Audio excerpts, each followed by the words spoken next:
Madam আপনার নামটা? শারণিতা দেউরি। কিরকম থাকলো আপনার স্টেইং, একটা এক্সপিরিয়েন্স শেয়ার করুন আমাদের সাথে। স্টেইং এক্সপিরিয়েন্সটা খুবই ভালো ছিল।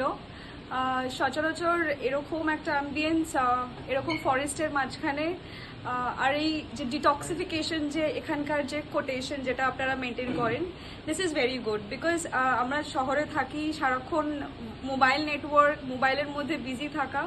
এখানের যে কনসেপ্টটা, এটা খুবই সুন্দর। আর এখানে আসলে মোবাইল আর ইন্টারনেট সত্যিই দরকার হয় না, বিকজ এত সুন্দর এটা একটা মানে ফরেস্টের মাঝখানে, চারিদিকে পাহাড় দেখা যাচ্ছে, নেচার এত সুন্দর, পরিষ্কার পরিচ্ছন্ন, সত্যি কিছু লাগে না।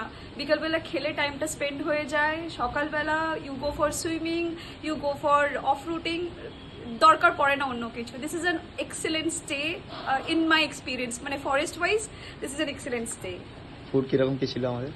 খাবার খুব ভালো ছিল, খুব রিচ নয়, একদম ডাল নয়, যেরকম দরকার, মানে পেটটা তো দেখতে হবে, পেটের জন্য যেরকম দরকার, tasty food, very good. Thank you so much.